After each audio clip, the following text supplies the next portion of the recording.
Camden Yards is home to the Baltimore Orioles, and since 1992, this field has been ranked among the game's best in terms of the aesthetic. But the biggest draw to Camden Yards comes from a landmark that is in plain view from all around the stadium, the B&O Warehouse. Before we get into the video, I just want to say thank you to everyone who has subscribed over the years. If you're an OG or if you're recent, you guys are awesome. And I'm just so thankful to each of you for making my dream of 5,000 subscribers come to fruition.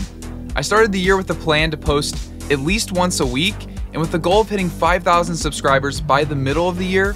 It was a lofty goal, but one that I thought was achievable. Thank you to everyone for making this possible today. With that being said, it's time for the road to 10K. Thank you guys again, and let's get into the video. It was originally constructed between 1899 and 1905 by the Baltimore and Ohio Railroad at Camden Station. The warehouse is planted past the right field wall and is 1,016 feet long and 8 stories high. Wow. In the history of Camden Yards, the B&O Warehouse has never been hit by a baseball during a regular season or postseason game. Because of how high it sits relative to the field, it makes for an insanely difficult challenge to try and hit a baseball off of this historic building. Next to the B&O Warehouse is Eutaw Street, where fans typically walk to get food, enter the ballpark, and to watch batting practice on the flag court. In the history of Camden Yards, there have been 119 home runs to have landed on Eutaw Street. That's about 4 home runs a year.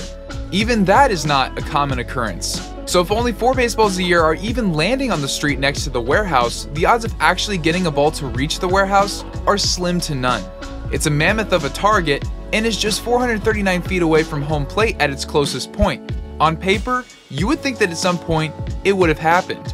There's already been a video made on this mystery by 5 Points Vids, but to make a long story short, you'd have to hit a baseball 115 miles per hour or more and get a launch angle between 25 and 29 degrees. That hit result happens so seldomly that it's no wonder the warehouse has never been hit.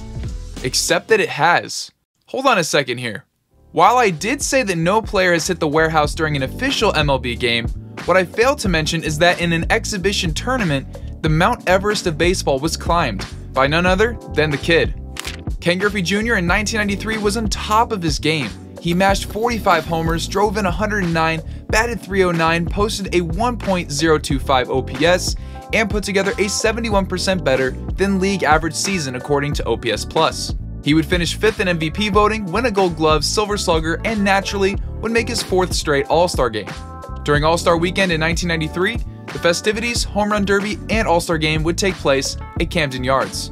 While the All-Star Game was a great game, with the American League eventually winning 9-3 over the National League, that's not what we're going to focus on today. The Home Run Derby took place on July 12th in 1993. The Derby had an incredible group of players that would battle it out for the Derby crown. In the final round, it would come down to Juan Gonzalez versus Ken Griffey Jr. Both players were impressive and took down Barry Bonds and company in order to make it to the finale. Ken Griffey Jr. would hit first and was cranking majestic home runs left and right. This derby did not have a timer like there is today, and each player had 5 outs to work with, classified as anything hit that wasn't a dinger. So realistically, you could take as many pitches as you wanted to, albeit the guy throwing to you was throwing cookies down the middle. But nonetheless, Griffey had all the time in the world to put on a show. Griffey would smack 3 homers but would also record 4 outs in that time. He was down to his last swing from here on out. On the next pitch, Griffey reared back and sent an absolute moonshot that soared high above everything. When it eventually landed, there was a frenzy of cheers on Eutaw Street. The home run had hit the warehouse. Oh, holy cow. That's 4.5. That may have hit the warehouse, and they announced it did. Ken Griffey Jr. had etched his name in baseball history in the 2nd year of the warehouse becoming a part of a baseball stadium. The PA announcer, once it was confirmed, let the entire stadium know that Griffey Jr. had reached the warehouse with his home run. Griffey Jr. couldn't help but smile and stepped out of the batter's box to a full stadium cheering. A feat that no one has been able to replicate since. No one, including Griffey Jr., could have predicted that. While it may not have been an official MLB game, this home run is still incredibly hard to fathom. With all the variables and odds not in favor of that outcome, Griffey Jr. was able to climb the Mount Everest of baseball. Let me know in the comments down below if you think the B&O Warehouse in Baltimore will eventually be reached in a regular season or postseason game. If so, is it someone who is a current player? I got my money on Shohei Ohtani, because why not? He can do just about everything else. It would make a lot of sense for him to also climb baseball's Everest. If you enjoyed, make sure to leave a like and consider subscribing. Thank you all for watching, and I'll see you guys in the next video. Later.